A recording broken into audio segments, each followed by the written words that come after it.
Hello बच्चों, let's read this question. The question says the time period of A freely suspended magnet is 4 second.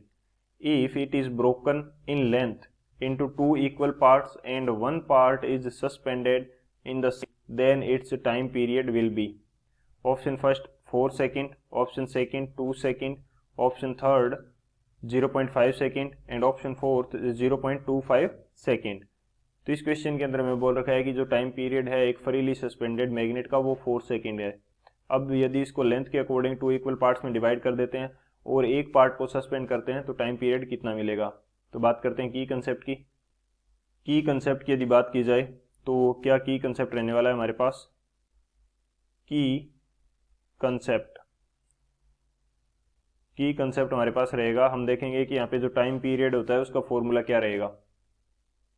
Time period का जो formula है वो हम यहाँ पे डिस्कस करेंगे. टाइम पीरियड को रिप्रेजेंट करते हैं हम लोग टी से और ये वैल्यू क्या होगी. इसकी वैल्यू है 2 pi under root capital I by B. अब यहाँ पे यदि देखा जाए तो कैपिटल आई हमारे पास क्या है. ये है हमारे पास मोमेंट ऑफ इनर्शिया. ये क्या है. मोमेंट है इनर्शिया. एंड जो कैपिटल एम है ये हमारे पास क्या है. मैग्नेटिक मोमेंट है. ये है हमारे पास मैग्नेटिक मोमेंट. ये कंडीशन है. अब जस्ट इस फॉर्मूला के अंदर वैल्यू पुट करनी है और हमें आंसर मिल जाएगा. तो बात करते हैं सॉल्यूशन की. अब यदि सॉल्यूशन की हम बात करें तो हमें एक बार मैग्नेट दी गई है जिसका टाइम पीरियड क्या है 4 सेकेंड है. तो मैं यहाँ पे यदि बार मैग्नेट बनाने की कोशिश करता हूँ तो मेरे पास कुछ इस प्रकार की एक बार मैग्नेट है. ये मेरे पास बार मैग्नेट है. पोल स्ट्रेंथ इसकी क्या है. पोल स्ट्रेंथ इसकी मैं मान लेता हूँ कि स्मॉल एम है और लेंथ इसकी कितनी है एल है. तो इसका मैग्नेटिक मोमेंट कितना आएगा. ये आ जाएगा स्मॉल एम इंटू एल और इसका जो मोमेंट ऑफ इनर्शिया है वो आई है. तो इसका जो टाइम पीरियड दे रखा है हमें 4 सेकेंड. तो टाइम पीरियड के अंदर फॉर्मूला की यदि बात करें तो वहाँ पे 2 पाई की वैल्यू क्या रहेगी कांस्टेंट रहेगी और मैग्नेटिक फील्ड की वैल्यू भी कांस्टेंट रहेगी. तो टाइम पीरियड जो है वो डायरेक्टली प्रोपोर्शनल है किसके root I by capital M के. तो ये कंडीशन है. इसको मैं फर्स्ट बोल देता हूँ. अब सेकेंड कंडीशन की हम बात करते हैं. सेकेंड कंडीशन हमारे पास क्या है. जब इस बार मैग्नेट को हमने क्या कर दिया 2 इक्वल पार्ट्स में डिवाइड कर दिया अलोंग द लेंथ. तो 2 इक्वल पार्ट्स में डिवाइड करेंगे और एक 1 पार्ट को हम क्या करेंगे सस्पेंड करेंगे. तो ये कंडीशन होगी हमारे पास. लेंथ तो अभी भी एल है. लेंथ तो अभी भी हमारे पास क्या है एल है. लेकिन जो पोल स्ट्रेंथ है वो क्या हो जाएगी डिक्रीज हो जाएगी स्मॉल एम बाई 2 हो जाएगी. पोल स्ट्रेंथ क्या हो जाएगी स्मॉल एम बाई 2. तो यहाँ पे जो एम डैश निकल के आएगा वो कितना आ जाएगा.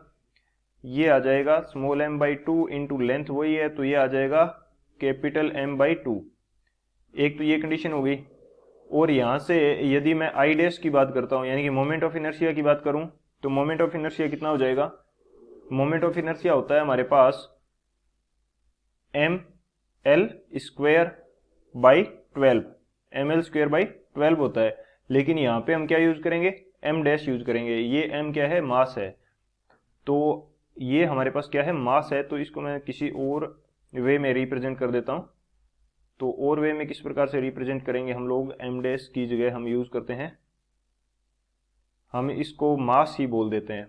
तो इसको मैंने क्या बोल दिया मास और डैश लगा दिया मैंने इसके. तो अब जब मैंने इसको बार मैग्नेट को हाफ कर दिया तो मास भी इसका हाफ हो जाएगा. तो ये क्या हो जाएगा मास बाई 2. मास क्या है इनिशियल और मास डैश क्या है फाइनल कंडीशन का जब हमने कट कर लिया. और एल स्क्वेयर बाई 12 हो जाएगा. तो ये कितना आ जाएगा आई बाई 2 हो जाएगा. ये भी कितना हो जाएगा आई बाई 2. यानी कि मोमेंट ऑफ इनर्शिया भी हाफ हो जाएगा और मैग्नेटिक मोमेंट भी हाफ हो जाएगा. अब जस्ट हमें पुट करना है और आंसर हमारे पास आ जाएगा. तो टी डैश क्या होगा. T dash is directly proportional to I dash by M dash.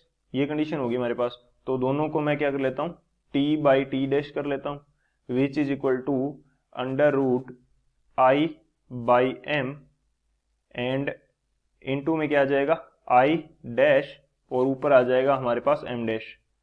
तो t की वैल्यू है 4 सेकंड और t डेज की मेरे को फाइंड आउट करनी है, which is equal to under root of i कितना है हमारे पास, i की वैल्यू है i और कैपिटल M की वैल्यू है कैपिटल M, i डेज की वैल्यू है i बाई 2 तो 2 चला जाएगा ऊपर, एंड m डेज की वैल्यू है m बाई 2 तो ये 2 आ जाएगा नीचे, तो यहाँ पे बचेगा 1।